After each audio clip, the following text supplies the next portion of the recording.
Great, because 2 minutes past 6, so I think we'll make a start. So evening everyone, and welcome to our latest Low Traffic Future webinar. Really pleased that you could join us tonight. For those of you who might be new to Low Traffic Future, we're an alliance of individuals and organisations calling for transformative change in how our roads, streets and transport networks are planned. We've got a simple vision really. We want it to be easy and enjoyable to get around by walking, wheeling or cycling, and for public and shared transport to be cheaper and more accessible. And as the name of our organisation kind of hints at, we want to reduce traffic. We're here to help groups make the case for reducing car dependence in two important contexts at the moment, really. First, in the run-up to this coming May's local elections, and second, in shaping the new generation of local transport plans. So if you think we can help, then do feel free to get in touch. Just a little bit of housekeeping for tonight. We've got a lot of people registered, well over 100, which is great. So sadly, it's not going to be cameras on and microphones for everyone. We're going to use the Q&A feature in Google Meet for the first time, so I'm hoping it works. At the bottom right of the Google Meet screen, you should see 9 little dots, which is like a menu option. If you click that, you should see, I'm hoping, a Q&A button, and you can type in your questions there. And after Stephen's done his fascinating talk, I'll have a look in there and I'll get as many of those questions to Stephen and to Roger as I can. So have a look at that if you can. We're going to be finished by 7 o'clock at the latest, and this event is being recorded as well, so don't worry too much if you miss anything. I'll be sure to share all the links and the recordings, audio, video, in the coming days afterwards. So that's about it really. So let's get started with tonight's topic. Our guest tonight is Stephen Frost, formerly of IPPR, the Institute for Public Policy Research, a member of the Low Traffic Future Alliance, which is great, and he spent years at the intersection of climate action and public engagement on transport, ensuring that the human element is never lost in the data. He joins us tonight to discuss the recently published research that we're really fascinated to look at. We're going to be looking at just how much transport matters to people's lives, where our common ground lies, whether or not the culture wars are real, and a whole lot more besides that as well. So Stephen's going to walk us through these findings in the kind of a 20-25 minute presentation, and then we'll follow up with a Q&A after that. So to tell us what the public really wants from our roads in Wales, please welcome Stephen Frost. Hi Stephen, you okay? I'm going to stop sharing that screen. Hopefully. Thanks, Ed. And hello everyone. Good to see you this evening, and Happy New Year. I hope 2026 is treating you well. As I've already confessed to Ed, I'm new to Google Meets and trying to share screens, so I'm going to attempt to share some slides and then get told by people if it is working. So give me just a minute to work out how to do it again.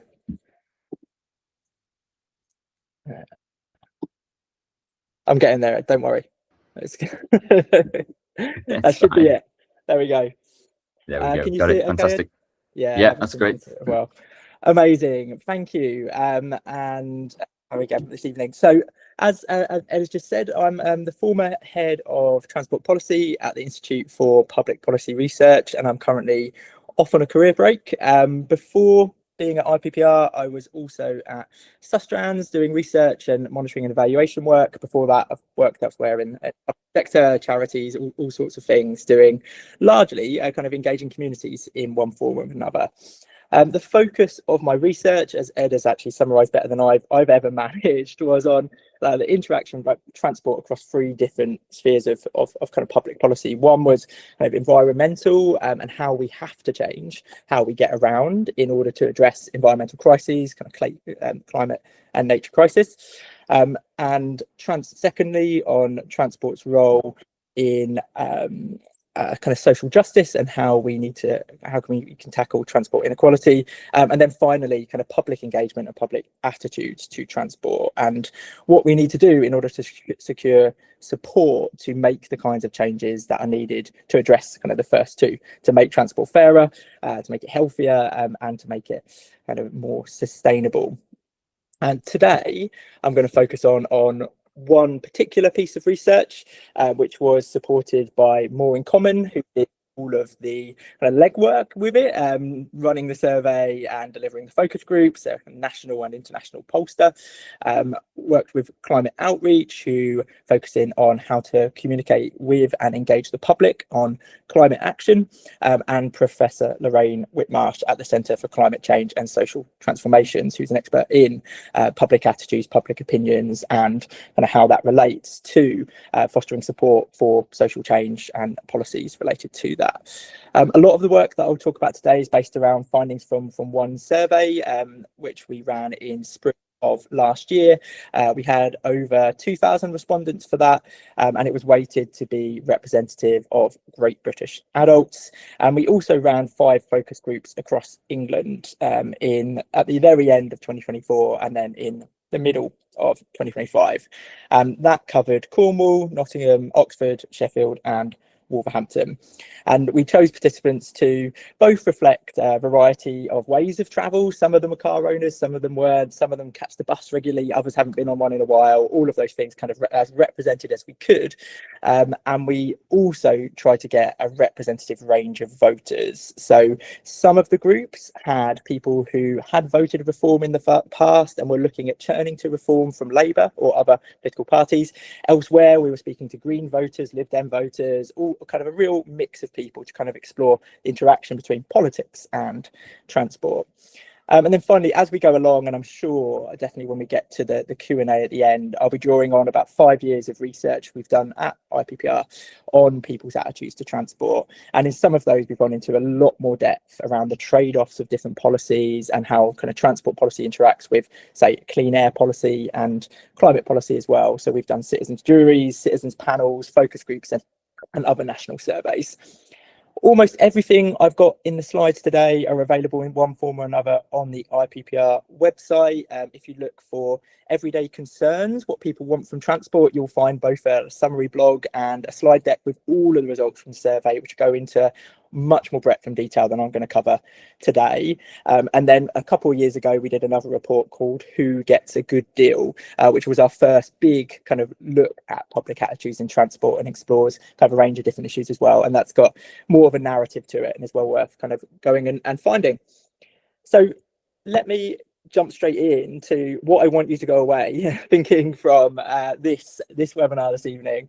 And I've got 5 key messages here. And the first is not going to come to any surprise to people who have signed up for a webinar on a Monday evening this early in January, is that transport really matters in people's lives. It impacts on people's quality of life in a wide variety of ways. And for far too many people, it limits their life chances and stops them getting on in life. And we heard that in a variety of ways through the focus groups, through every conversation I've ever had with the public in terms of engagement as well, and it comes through in the survey, and we'll come to that in a little bit. We kind of contend through our work is that people's views on transport are rooted in their day-to-day experiences and the experiences of their friends and family, not in any like underlying ideology or kind of in the politics that might surround transport. Very much our position, my position, that there's not a culture war in transport policies, at least not yet. It might be something that can be used by those trying to signal different things, but it doesn't naturally emerge when you talk to the public about transport. Their views are far more practical and pragmatic and rooted in a genuine sense of not sure what's going to work, whatever it might be. Kind of partly stemming from that and this kind of common language that exists around transport, people's experience of transport, there is a lot of common ground on what a desirable future for transport might look like. And given how significant the cost of living concerns are for people, there's a common aspiration for transport to cost a lot less. Whatever mode of transport it is that people are engaging with, they'd like it to be a lot cheaper. And then a lot of things that will chime really well with low traffic futures kind of goals and the support they put into local transport plans, that better public transport that's more affordable, accessible, reliable, those things kind of the bread and butter, what people really think they deserve in their communities, as well as safer and healthier streets, and with a particular focus in there on children having safer streets where they can get around independently and be able to walk, cycle, wheel to school. The kind of bit that comes along with this is that as much as they might like the sound of all of those things, and they really want to believe that this kind of better transport vision is possible, they do struggle to think beyond the status quo. And there's huge distrust in governments and frustration at politicians in actually being able to deliver any of this meaningful change, and that has real ramifications for the level of support that certain policies might get, because people aren't willing to put up with the change that might come, disruption, additional costs, because they don't believe they're going to get the outcome at the end. And then finally, and kind of interacting with that, and my conclusion for this webinar today will be around the central role of kind of process, like how we do things, how we talk to people, who we involve, who we're seen to kind of put at the front of posters. All of these things matter in how much support there is for different policies, different interventions, both nationally, but also kind of on the ground in local communities. Now I'm going to kind of run through a few kind of extra bits on each of these 5 things, but these are kind of the main things I wanted to talk about today, and then kind of talk about in the Q&A later in terms of how that actually, what can we do when we think of this? What can we do with these kind of points when trying to argue for things? So that first one on transport matters in people's lives, and that's obvious to everyone on this webinar because most of you probably work in and around transport and think about those wider consequences. But it's also obvious from like us as people in like everyday life. Like most of us travel in different ways, even if it's kind of a walk to the shop on any given day because you're working from home. Like there's things we do that kind of move around, connect us to the things that matter. And those trips, if you're lucky, they can be fun, they can be relaxing, they can be healthy. Spoken to many people who talk about their commute as the best part of their day because it's the one bit where they're not parenting and they're not stuck in front of a laptop. So they're really enjoying that moment where they might be listening to music or chatting with someone on the bus, wherever it might be.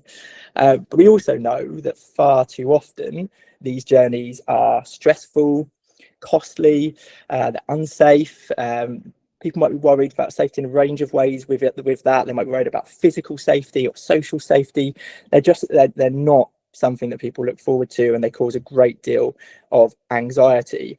And you can't have done the kind of work that I've done doing focus groups across the country and not had an awful lot of conversations about potholes, both in practical terms and the implications for cyclists and drivers and even bus drivers, but also kind of what they represent about the country, and that sense of the kind of fabric of our society is literally kind of falling apart around us, and kind of how that makes them feel about public services. It has that really tangible feel in their lives.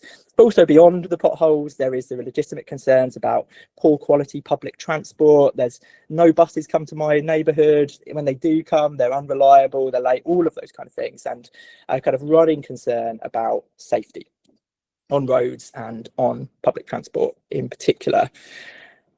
And the way we looked at a kind of impact of transport within the most recent survey was to consider the idea of transport related social exclusion, and this is building kind of directly off of work that Transport for the North have done. And if you haven't come across their research on transport related social exclusion, I urge you to go Google it after I've finished speaking, and go and give it a read, because it is excellent and it has implications both obviously for those working in the North but beyond as well, because it's really good stuff.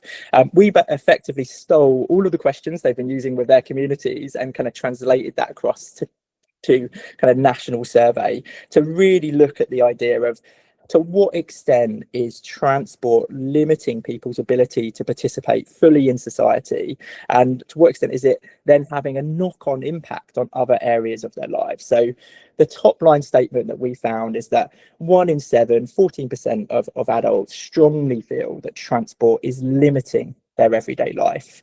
And then we found between 15 and 21%, around 1 in 5, strongly agreed with the following statements about Britain's transport system: that they can't always get to the important places they need to with the options available to them. Day-to-day journeys are causing them stress and anxiety. The money they're spending on public transport or taxis is making it difficult to afford other essentials, and the same applying to running a car for those who have to. The time they're spending on day-to-day journeys making it difficult to see friends, family as much as they'd want to, and their day-to-day journeys being delayed or disrupted. And we found that for most of these things, it's kind of, you can see worse outcomes if you are without a car, so therefore reliant on public transport system, or from a kind of lower income group as well, where things like delays and disruptions have a really significant impact maybe on the types of job that you're trying to do.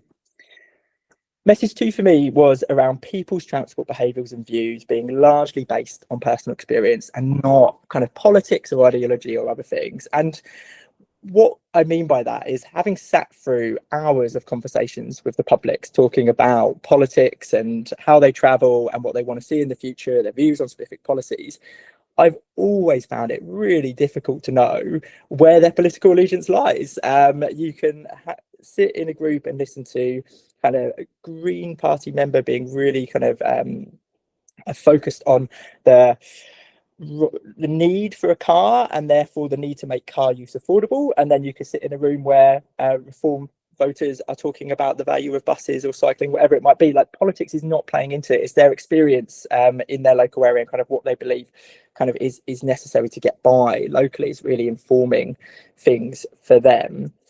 And kind of as a kind of slight example of that, within this survey, we simply asked people to let us know how they were getting around, how they regularly get around. And here you can see kind of whether people are voted Conservative at the most recent election, or Labour or Liberal Democrat or Reform UK. We did have Green Party voters, but not enough for me to include them in the slide. You're walking regularly, you're probably driving regularly, you're as likely to be a passenger in the car, to use a bus, catch a train, cycle, use the metro, whatever it might be. The only group that we thought actually stood out as slightly different in terms of their voting things was non-voters were least likely to drive. And I imagine that's not because they're non-voters, it's much more about the wider kind of demographics there. But put simply, like, people aren't choosing how they travel based on kind of political preferences or other ideological things. They are largely choosing it based on kind of practical things, kind of what they have access to, what they can afford, habits. And yes, there will be a great deal where everyone is being shaped by the kind of society we live in, and kind of other researchers speak very eloquently on this around motor normativity and all of those things. Just to give an example of kind of what that looks like in the focus groups, I grabbed a few quotes from Maureen Common's write-ups of our focus groups, and here you have exactly as I've just described, someone who voted Reform in the past, Conservative in the past, who is really supportive of Nottingham's cycle network because their kids use it, and it means their kids have independence, that they can get to school, they can kind of get round to their friends without them having to kind of commit that time to supporting them round. Those dedicated cycle lanes being kind of really important. Across almost every group and every person we involved, we found that there was very, very little awareness of political parties' views on transport or policies around them. It is not something that, when people get to the ballot box, whether it's local or national, it seems really having any real impact on how people vote. It's not something, that very highly salient at all. And then finally, that kind of green voter who may want to catch the bus, but because the parking is free in the local area or has a heavily discount, it might be much easier to drive. So when you're on a budget, cost is king, and you go for the thing that is most affordable, most accessible. And these sentiments were repeated ad nauseum across all of the groups, and I've heard them in other contexts as well. That just sense of, I might believe these things, these issues might be important to me, all of that stuff, but it doesn't really translate into behaviours very often, or particularly opinions about certain things, unless people have experience of them.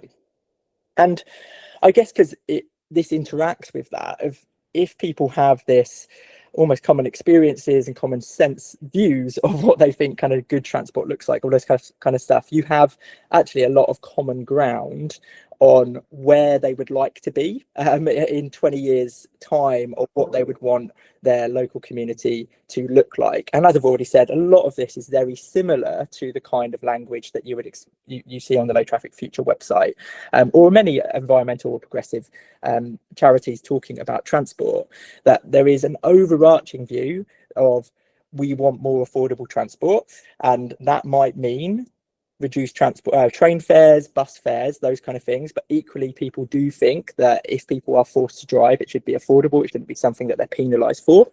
There's a strong coalition across all communities really for better public transport, particularly better bus networks and better integrated bus networks. And then there's a strong kind of sense view on roads need to be safer and public transport needs to be safer, socially safer for more people, and our streets should be healthier. These are things you'll hear kind of everywhere that we go. And as a kind of an example of this, we had a very much a vibes-based question in our survey asking people to indicate whether they would be pleased or displeased if the following things were true about transport in their local area in 25 years time. And we gave people a very long list of things to say whether or not they would like or not in their local area. And the things that people were really positive about are like public transport being fully accessible, the frequency of bus services being increased, by train lines having been built that connected them to other cities in the UK, children being able to play in the streets in their neighbourhood, and new train and bus routes being established so they can commute to work. Those are all the ones that over 50% of the people we spoke to would be pleased about. And they're all like all nice things. They're all great, like public transport, progressive, kind of fairly environmental things. The things people would be fairly displeased about is the adoption of autonomous vehicles and human drivers being taken out from behind the wheel. And secondly, kind of things getting more expensive. And in this case, congestion charging being put in place in urban areas. There is a cohort of people who support it. And if you talk about it in the right way, you can get more people to support it. But instinctively, people don't tend to like policies which are about extra cost. At least kind of on the surface of things. And some of what we see in terms of the rationale behind that, what people are looking for in the future, is a little bit of looking back to the past. I mean, a number of people across our focus group reflect particularly on the journeys to school that they used to take as kids and that they see people taking now, and that view that the journey to the local school should be possible without cars. It should be something that you see people doing, walking and cycling, and it's kind of part of the community. And even someone in their 40s reflecting that yes, that was true for kind of getting to school, but also you used to play football in the street as a kid, and it's just not something they'd even think about their kids being able to do or allowed to do now. And it's a sad thing, and they don't want the community to look like that. So that kind of hope for the future of like things people want to see can be rooted in nostalgia. And for those who work around climate communications or other forms of communication, that harking back, that nostalgia thing can be a really good way of communicating to people that change to come is not actually radical, it's not new, it's just coming common sense view of kind of what we used to have and what we're trying to reclaim. And as another example of kind of things that people tend to kind of cluster around agreeing, we asked people about ways that the government could reduce transport costs for people and how effective they would see different interventions. And kind of reassuring in here and interesting in here is we had both non-car owners and car owners saying that decreasing public transport fares and extending public transport networks to make them more valuable to more people were more effective at reducing transport costs than decreasing fuel duty and road taxes to make running a car more affordable. So this latent recognition that you can only go so far with making a car more affordable. It's got inherent costs attached to it, many people stretch to be able to afford. But if you can make a decent bus network available to more people and it's affordable to them, that really kind of changes things. And there's some kind of views in there around access to electric vehicles, which can be more affordable to run, and also giving people the chance to walk, wheel and cycle more often can also reduce costs in the same way. So it's kind of very kind of common sense, kind of good positive view on the role of public transport and kind of what it can do for people. And I don't want to end this bit by saying that, oh yeah, everyone just thinks the same stuff. Everyone's positive about everything we want them to do. That's kind of not true. And you definitely people on this call who will know that. But there's some examples of how demographics or how different people's kind of starting points can shape attitudes. So in our most recent survey, we asked, how important would it be for you and your family for the government to achieve the following? And we asked about making public transport more affordable, increasing the provision of public transport, and building new roads. And what we see is that whatever people's income group, based on kind of what we were able to split them into on our sample, they're pretty positive on the public transport more affordable point and the provision of public transport, that everyone sees the benefits of that to them, to their community around them.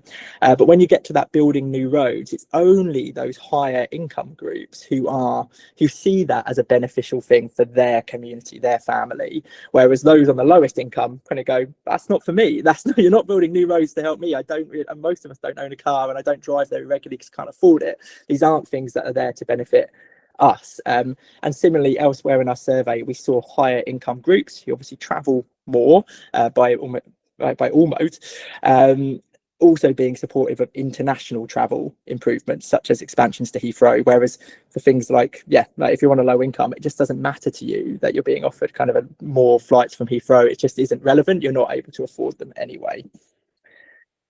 And another kind of next step kind of message from me is around people's skepticism about change and the lack of trust in governments or politicians. And I see this as sort of the central challenge of communicating what we want to achieve in transport.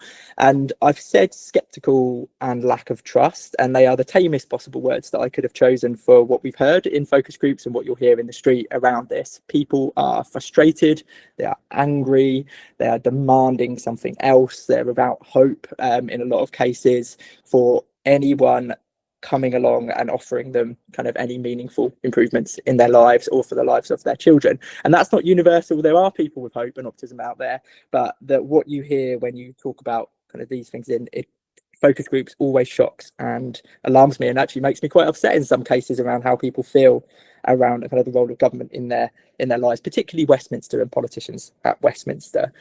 And how do you see that kind of come across in our surveys in kind of slightly tame ways around, we ask people how much confidence they have in the ability of the UK government or local government to meaningfully improve people's everyday lives. And we find that about 5% of people have a great deal of confidence, up against 30%, 24% of people have no confidence at all.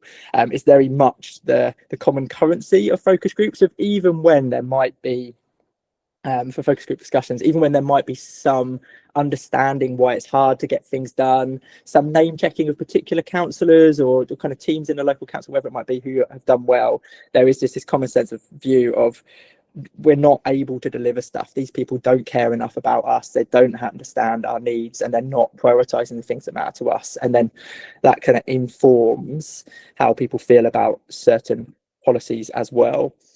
And one kind of transport example of how this might play out is we asked in our survey to what extent people would support or oppose the UK government establishing a target to have 0 fatalities or serious injuries on Britain's roads by 2040. And as you'd hope, as you expect, that most people are very supportive of this, that across all geographies, different voter preferences, you see this kind of, this is a desirable goal. Of course, we would want to see this. And you'd hear the same in focus groups around this as well. But the flip side is that when you ask people whether it's likely that the government could achieve the target of 0 road deaths or serious injuries on the road by 2040, even more people think it's unlikely. And that equally is spread across demographics and voter groups. So there is this common view of kind of what we might want to achieve and what might be good outcomes, but people's level of faith in the government, in the decision makers to be able to achieve it is very low. And we need to think about that in the design of policies and how we feed back to communities, like what's working and what isn't, and then keep involving them in things.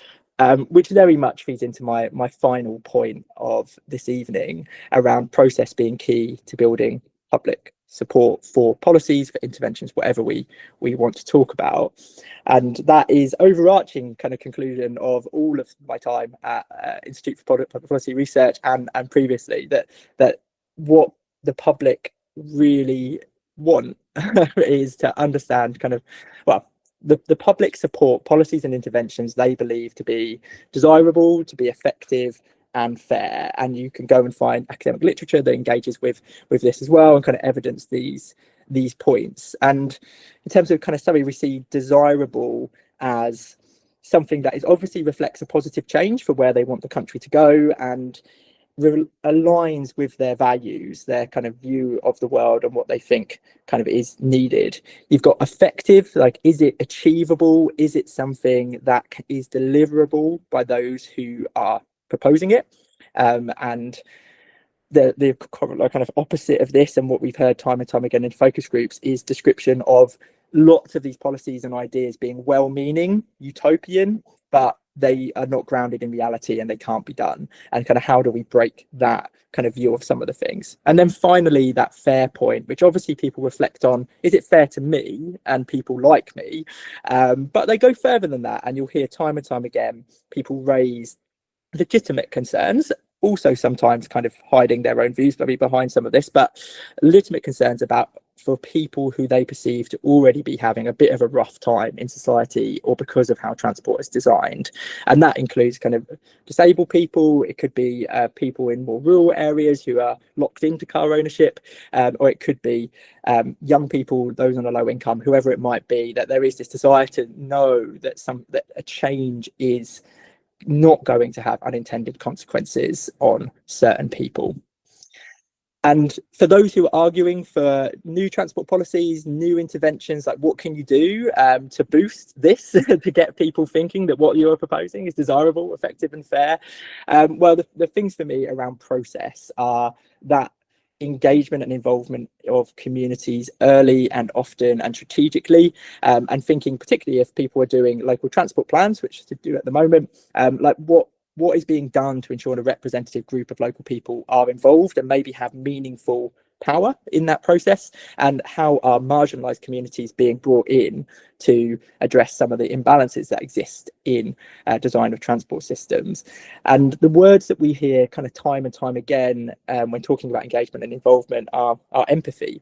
It's people wanting to feel like they're being listened to with empathy and understanding, and a sense that people start from different points and their concerns matter, and also a sense of like actually people want a meaningful role. They don't want tokenistic engagement, they're fed up with it, and they think that's the default way in which the governments at various levels operate, and they want something that breaks out of that mold.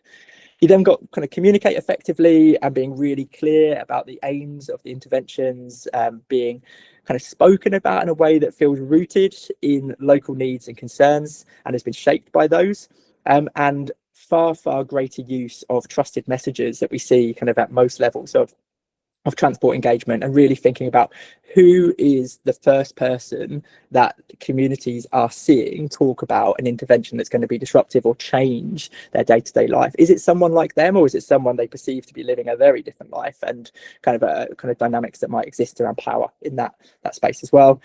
And then the final one for me, and it's just one I'm never quite sure how to articulate it, but things that bring transport interventions and policies to life and demonstrate that something different is possible, are really important here. And in a really tangible way, that can be the use of trials and kind of really involving people in just kind of small changes and seeing how they go, and then going back around new things. But the overarching view in that is trying to show people the sky doesn't fall in when these changes are made, and that like you can evolve and iterate kind of over time with some of these as well. And that is all I wanted to say this afternoon. And I want to hand back to Roger and Ed to do the next bit, if I know how to stop presenting. There you go, Ed. Hopefully I've done that all right. You do. Thank you, Stephen. That was fantastic. Yeah, really thought-provoking, interesting. I'm going to have to nerd out and have a really good dig through all that stuff. Yeah, it's amazing, really, isn't it? And I don't know, it's hard to say whether it's surprising or not. I've got loads of questions that I've scribbled down, and I'll probably ask one before I come to the Q&A. So a little reminder, folks, that there are a few questions that have dropped into the Q&A, and we should have time for more, really. So don't be shy if if you want to hop in there and ask some. Yeah, initial question for me. So I think the UK is often seen as a bit of a laggard in terms of sustainable transport, especially compared to some of our European allies and friends. Do you think of this, do you know at all if this kind of similar research was done in other parts of Europe where you get similar results? Because I'm just conscious that the grass is always greener, isn't it? And yeah, do we know at all? Are we well behind, or how do you think people in other countries kind of are doing better than us on this kind of stuff? Really interesting. I mean, I know that, I mean, if you look at kind of public attitudes to cycling, active travel, those kind of things, then things like the old bike account in Copenhagen has informed the walking and cycling index in the Sustrans run, or Walk Cycle Trust run, and you get kind of a sense of how attitudes might compare across geographies, across countries.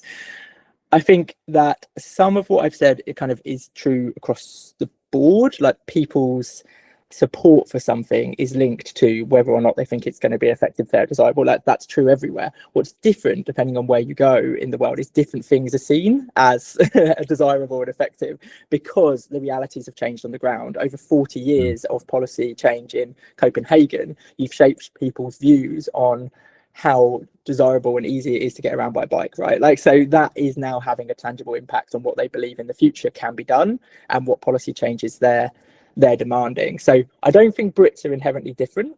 We might have some values that are different around liberty or freedom, like kind of the whole social contract piece we could get into, desire to have low taxes but a strong social state. Like, there's all of that going on, which does inform some of our views on government and its effectiveness. But in transport, I think it's, if you look for what does a reality look like on the ground, you'll see a lot of repetition across different geographies.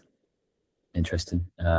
Roger, I'm not sure if you're there, if you want to come in. Roger's got the kind of world's most temperamental microphone at the moment, so he might not be able to play too much part on this, but feel free, Roger, if you want to try. I'm going to ask Philippa Rob's question next. Stephen, it's all right, quite a really interesting one. So it says, if politics doesn't feature in focus groups, why are political parties convinced they do? For instance, recent reports that Conservatives plan to base their entire campaign on the car. So yeah, I was really fascinating looking at some of that research, the sort of the kind of the leveling out of how people travel and how they vote and that kind of stuff. And yet we do often see, you know, or attempts to kind of use the car and transport as culture wars. So I'd be really interested to get your thoughts on that one, Stephen. I mean, definitely one of the things I should say is politics does feature in focus groups, but not necessarily in transport in the way that you would expect. So I kind of do some focus groups on different topics, and you might hear slightly different things. So there's lots of ways of asking for this question. I think that it's a great one, and one that I could do in different directions. I think that politicians want to demonstrate that they're engaging with the public's concerns, that they understand issues that different people are facing, all of those things. And there is a shorthand to most people drive, and therefore we have to cater for views of drivers. We have to make it easier to drive. We have to not inconvenience drivers, all of those kind of things. And we cannot disrupt that. What we see in reality for the public is that they're telling us that might be true. We kind of don't really like driving disruptions to how we drive, but we really, really care about the other stuff. And I think that's the bit that gets missing, that the kind of political side, the manifesto side, are looking for the uncontroversial top line. And actually what you're getting is a lot more depth of understanding from the public. And that nuance is lost in translation when you get to manifestos and elsewhere. That there is politics in there, but it is, like, politicians don't want to disrupt people's lives, and they want an easy life is part of it. I think a big part of how they interpret focus group findings. Yeah, fascinating. Roger, you want to come in there? Yeah, just that. I hope my microphone will behave. I think there's also this bit about how certain sections of the media tend to manufacture public opinion rather than reflecting it. And so, you know, and that's based around sort of the preoccupations of the people who own the media, and the advertising revenue that the media depend on from car companies. So they employ motoring journalists so that they can attract a motoring readership, and then they can sell adverts to their motoring readership that's been attracted by their Jeremy Clarkson. And Jeremy Clarkson is by no means the only one, but that gives certain sections of the media an incentive to manufacture public opinion. And politicians therefore get misjudged public opinion. And we've seen this time and again, is there's a piece of jargon called pluralistic ignorance, that is misjudging what other people think. And there's loads and loads of evidence for different forms of misjudging what the public think on everything from, particularly around low traffic neighborhoods, cycle facilities. There's a whole load of evidence that actually that the public misjudge the rest of the public, but politicians also misjudge the rest of the public. And therefore, one of our jobs as campaigners is to correct politicians' misjudgments of public opinion. I think that's right. And we found some of that inside the survey, asking about personal support for certain safety measures being introduced to local area versus the perception of community, like their wider community's level of support. And always it's lower. Always a view that other people are not going to be willing to go travel a little bit further, go slower, whatever it might be, but I would be. So it's fascinating kind of how that plays out. And I agree with you, Roger, on there's a power imbalance around maintaining a status quo in society and what the media represent around that, and challenging that is difficult, and there are very few allies in the media for that kind of argument, I would say. Yeah, just bringing in a couple of questions that one asked by Jess Wire around e-bikes and how we can get the message out about how awesome e-bikes, pedal assist e-bikes can be. And I'll add to that to say that e-bikes, aren't always portrayed that well in local media. They're kind of seen as the form of transport for criminals and that kind of thing. Kids with the hoods up, all that stuff. Whereas, if you go on your average kind of leisure path, or you go out and about on any road, you'll see people of all ages and abilities using pedal assist e-bikes as fantastic mobility devices. So, Stephen, any idea how we can shift the view on transport like that and others as well? I absolutely agree with all of that. E-bikes have real transformative potential for so many communities, particularly kind of in the fringe of many cities and regions where they've been largely left out of transport policies of the past, which tended to have focused on kind of the centre. And having actually recently done an e-bike trial with my local council, who offer a couple of weeks with an e-bike, I can say that it's absolutely changed my attitudes to cycling. A lot more fun in Bristol if you've got someone helping you up the hills. And I think there's a lot in what places like Bristol have done to offer things like free trials to different communities, in get it into the hands of as many people as possible so they have that opportunity to experience something different, and make really clear to people like this isn't just like cycling, this is new, it's different, and it can work for more people. And the same goes for not typical e-cycles as well, things that allow parents to get around. And there's some fantastic research coming out over the last few months about the extent to which kind of owning the e-bike and the kind of journeys by e-bike become like part of a family identity, and having those families talk about how they've been able to give up a car and the expense of that and embrace like this freedom. I think there is something, get it in people's hands and get those people as champions in your local media, work with local storytelling exchange and kind of others to share those stories of what it is to get past the car to use e-bikes. But yeah, they are excellent. And whenever you can, if you see the kinds of descriptions of e-bikes that Ed's mentioned popping up in the local press, write a letter in, like, to get in there, like, make really clear that you're not talking about e-bikes there, you're talking about adjusted motorbike kind of stuff. Like, it is, challenge those presumptions wherever you can. Great. Yeah, no, thanks, Stephen. Quick one from Jessica, asking around freight as well. So obviously she says, obviously passenger transport is only part of the equation. Do you have any understanding of what the public feel about reducing how much freight and parcels are moved by motor vehicles, or are they concerned about that? It's interesting. We have largely focused on moving people around in our work. So anything that I say on freight and moving stuff is kind of has come up in conversation, but largely tangential. I think that on the whole, people have, in the things that I've done, been very supportive of consolidation and reducing the number of cars on the road, as long as it doesn't add too much inconvenience to people's lives to need to be able to get to somewhere to kind of get those things. But our work hasn't gone into it in too much detail, I would say. So there's support there and a sense, actually going back, when I've done more in-depth citizens panels, particularly on the experience of low-income people, there has been this really strong pushback on policies that focus on too much on people, because they look at the Amazons of this world and they say, like, we want to see they've done everything they possibly could to reduce their environmental impacts, to reduce the harms on our roads, all of that kind of stuff, before you come and ask me to give up my car and I'm ferrying around my 3 kids or whatever. Like, I'm not the problem here. All of this stuff, this is a much bigger issue. So I think, having said we've not touched on it in more recent research, there is something in there about what people perceive to be fair when you're tackling poor air quality or climate change. Asking those with the broadest shoulders to do some of the work and engaging with companies and their policies on freight, I think, is a really big thing. There's a link thing on kind of the role of companies, which is about road safety and the number of people who hurt at work, kind of in the process of driving, and it being a really overlooked part of what the health and safety executive kind of engage with. There's lots of things around companies which you could look at, which engages with freight a little bit. Sorry, I kind of remembered stuff as I was talking. Roger's probably got a more informed view. Well, yeah, I'm going to say, Roger, we've got a whole section on our website about freight. Do you want to give a quick 30 seconds while I look through there's a whole list of new questions coming. Go on.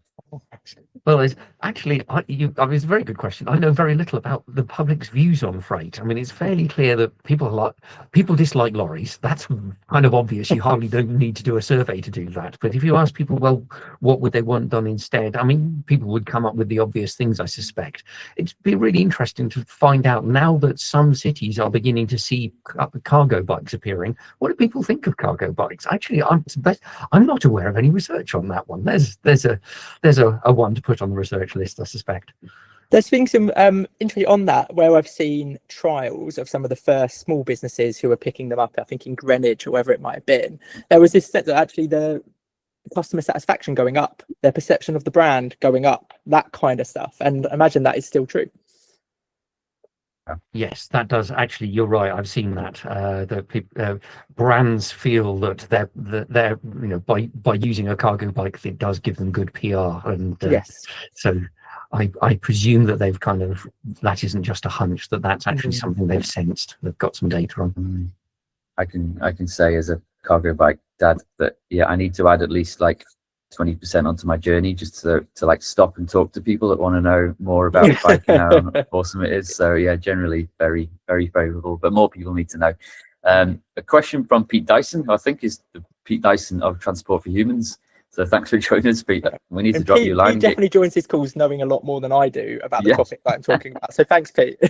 Yeah. So as Pete said, might part of the solution be getting people to be more multimodal? That is, enabling more people to personally experience more different modes of transport that might diminish problematic identities of people as drivers, cyclists, etc. Yeah, really interesting one, because I try and use all the different modes, and I might go through a whole day and use 3, 4, 5 different modes of transport, whereas a lot of folks can be stuck in their own little, I just use this one transporter. So yeah, what do you think of that one?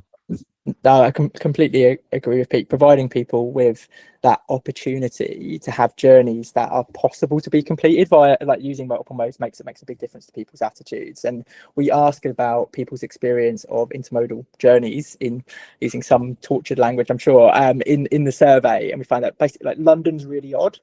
For the number of people who can do it, who feel like it's easy to do, and the more rural you get, the harder it is. But there's no reason why people in rural areas couldn't be doing more intermodal journeys. There couldn't be policies that focus in more on that kind of regional rail network and other things. So yeah, I think it can make a big difference both to people's lives, but also their empathy for different modes of use. And you definitely see in a lot of these focus groups that we'll run that anyone who's got on a bike recently has a great deal more empathy for how hard it is to get around and how unsafe you can feel if there's potholes or high traffic or speeds and all of those kind of things. I want to pick up on a question from Graham. Actually, it's asking about any thoughts on why a hilly place like Bristol has such high number of people who cycle to and from work. And I'm just going to kind of preface that by saying, is it because you talked a lot or a little bit in your talk about vibes and like imagination? Do you think it's because, despite the hills in a place like Bristol, because it's sort of a bit more socially acceptable and more people are seen to do it, that cycling seems more of like an actual choice that people have? It's a really good question, and unfortunately my brain has gone straight to the most cynical answer that I can offer here, which is simply that Bristol has really big problem with congestion, and buses don't really get you anywhere. Like a kind of a sense with buses that they're unreliable. The network has shrank over recent years, all of those kind of things. That Bristol was really badly hit by the drivers crisis. So part of why we have lots of people cycling is cycling was the best way of getting from A to B. Quite simply, it was the most practical choice that people had available to them. And over years, there has been like a piecing together of infrastructure that allows you to get around vaguely safely using shared use in quite a lot of cases in Bristol, but there is some decent segregated stuff. So Bristol was a front runner with some of the policy kind of cycle cities, that kind of stuff. So they've actually been some good infrastructure go in, but I genuinely have a starting point that probably why a lot of people ended up getting on their bike is they felt like it was the best way of doing the journey and nothing more complicated than that. I want to say there's a vibes bit, that there's a socially acceptable and environmental attitudes and all of that kind of side of stuff. And I'm sure Pete, someone else might be able to say that is, yeah, there's definitely, I've looked at this and it's this, but I think the pragmatist in me thinks that the simple reason why you get people on lots of people on a bike is it's the easiest way to do a thing. Mm-hmm. Roger? Yeah, I mean, I'm also speculating rather than knowing from clear evidence on this one. I think it's a good question. There are some cities which have high cycle use where you can sort of see that the reason is that they are historic, they're narrow, they were never knocked down in the 1960s to make way for motor cars, and that explains sort of Oxford, Cambridge, York. Those places are also student cities. Now, Bristol is also a student city, but quite a bit of it did get knocked down to make way for some wide roads. So, I'm just trying to, I'm wondering whether it's actually the combination of the two things. Because, I mean, Stephen talked about congestion, and therefore cycling takes off in as an alternative to facing frustration. But there are plenty of other cities that are also congested, which don't have so high cycle use, where people just sort of sit in their cars and can't see an alternative. And I'm just wondering whether it's the combination of trying to get around by car doesn't work, but there are students who are leading the way in finding and in showing an alternative. Yeah. And if you put those two things together, I think you end up with a reasonable explanation of the places where cycling does take off, despite being hilly, because that also includes Sheffield and Edinburgh. Mm. Yeah. We've got a lot of questions and we're probably only about 5 minutes to go. So I'm trying my best, folks, to kind of amalgamate them in my head and ask, in one or two questions. We've had a sort of series of questions that sort of talk about how, for example, the 20-mile-an-hour rollout in Wales, which generated a lot of heat politically and may, to a certain extent, be under threat, depending on how elections go in the future. And yet, it was a relatively small number of people that kicked off about it. Even big petition, but still, compared to the population, not massive. So, is there any way to counter that? Do you think, Stephen? Or because from my point of view, perspective locally, we had similar stuff on Wirral to work we've done, and yet a lot of people actually really like it. The vast majority either didn't get in touch or when you speak to them, think it's quite sensible. Any ways to overcome that? It's a really good question, and Lee Walters and others probably the best people to ask about what they would do differently. And I'm sure there is a number of things, if you looked at the campaign, that they could have done around actually the policy design. Did they take the right approach to start with? Should they have built in a bit more flexibility and understanding at local area? So the actual design of the policy might have been a trigger for the pushback.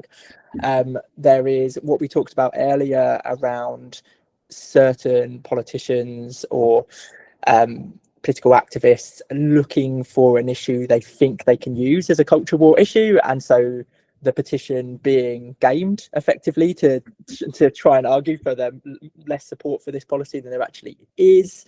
A lot of skepticism about whether or not policy intervention can work. Will it actually make a difference to my life? All those kind of things we talked about through here as well, and trying to kind of do better at maybe showing the difference that it makes as part of your communications. But equally, I would say that the level of pushback on that in Wales did surprise me at the time as it was unfolding, and I've not done the deep dive to really look at it in detail. I know that when we talk to some of the people who advised the Welsh Government on the design of some of the engagement stuff, that they they were interested in the learnings from our work and more recently around how you talk more about children in campaigning and kind of the role of future generations framing and creating kind of using, well, in Wales in particular, the Wellbeing of Future Generations Act to frame some of this work kind of more directly and be more consistent in the communications and to use different trusted messengers in that comms. But I don't have the kind of the report in my back pocket saying kind of why this happened or what you would do differently, but there's loads of stuff you could probably tweak and you get a slightly different response. What I struggle with is the power dynamic, and a bad actor could always turn something against you. Like I think there's always that risk. Yeah. Go on, Reg. Yeah, I'll agree with all that, and like Stephen, I can't point to research on the answer to this one, but I mean, yeah, Stephen's pointed to a lot of what the obvious suspect explanations, as it were. One thing, apart from the fact that the Welsh government wanted to get this through very quickly, and therefore, as Stephen said, didn't give local authorities time to really engage, but also didn't give time for its own potential supporters outside of government the opportunity to get ready to be those outside trusted voices. In other campaigns where politicians have needed to do something difficult, whether, particularly I'm thinking of the Mid-Hollands and Waltham Forest, the local politicians, Clyde Oakes, the councillor who led the charge on the low traffic neighbourhoods, he really made sure he got the local, some neighbourhood groups, local cycle campaign groups and others ready to defend him, as it were, from outside of government. And I don't think the Welsh government had done that bit as well as it could have done in their rush to get the policy through. The other thing that the other trick I think they missed was just making sure that they got their own data on how many people who were signing that petition were actually from Wales. And I think it's unknown that, they were able, the supporters petition were able to look at how many, 500,000 people in a relatively small country. It's actually, it does sound like really rather a lot. We have no idea to what extent that petition was being gained, because the Welsh government hadn't taken the precaution of making sure that it really knew. Interesting. That's a frustration. We still don't know how much of that petition was gained. Just finally then, one last question, if I can squeeze it in. Hopefully that's all right with folks. We talk a lot about carrot and sticks in transport. Izzy, who is on the webinar about pre-Christmas, has come in and asking about paper mile and stuff like that. So there are things that work in transport and that we do need to do. You mentioned in Stephen, in your presentation, I think it was around unpopular things like congestion charges. I know locally parking charges, that kind of thing, have been quite feisty. So these are seen as things that we do kind of need to do. Any tips on how we can get these things done as smoothly and as quickly as possible without, kind of the world kind of collapsing in on itself? I would say, so one of the things I was struck by in our findings is that paper mile charging for cars is not unpopular. It is something that people will understand. Like they might see it as a route to cheaper driving than existing policies. So if you can frame it in the right way, there might well be a route in to talk about this as a way that those who don't drive that much won't have to pay as much for the car. There might be a way, who knows?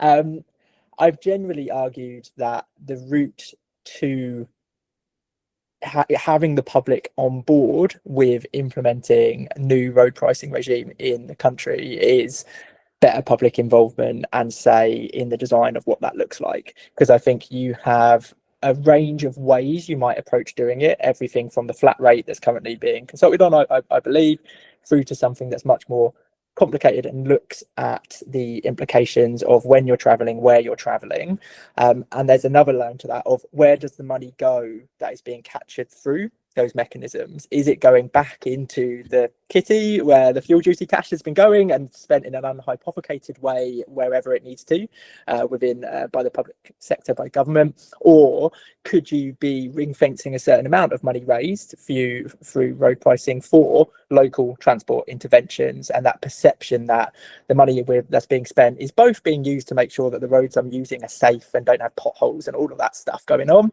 but also being used to help people make the shift away from driving towards public transport. And you could look at maybe the process that Nottingham went through for the workplace parking levy for some of the designs. Like, obviously not popular at the start, but actually the way that it's been communicated over time, I think, has brought them a lot of support from people. Yeah, good point. Yeah, I've forgot about asking about, and I've been watching quite closely the congestion pricing stuff in New York City. I know it's a long way away, but lots of lessons to learn there from what looks to be a really impactful and positive scheme, but it was really hard work getting over the line, wasn't it? As these things happen. Right, we've just snuck past 7 o'clock there, Stephen, so I think I'm gonna have to wrap things up if that's so really grateful. I apologize to people in the Q&A that where we haven't got to answer your questions. Really grateful for your suggestions, and sorry we couldn't do more. Stephen, before I do my outro, I know you're in between work at the moment, or you're on a bit of a break career wise. People, can they still find you on Blue Sky or LinkedIn, or where can we send people in your direction? Yeah, they can. If I might be slower than I once have been at responding to any LinkedIn messages or anything else, but do feel free to get in touch via LinkedIn, via Blue Sky. You can find me. I think on Blue Sky I have a surprising number of followers, so I'm often accessible on there. And LinkedIn hopefully will come up if you look for Stephen Frost IPPR. Well, I'll be sure to include links to both of those in the into the email that goes out. And yeah, thanks for your time, and yeah, good luck in the future. I'm sure we'll speak to you again soon. And yeah, really appreciate your time tonight, Stephen. Great, thank you. Cheers, both. Cool. All right, folks. Well, and yeah, have a good evening, everyone.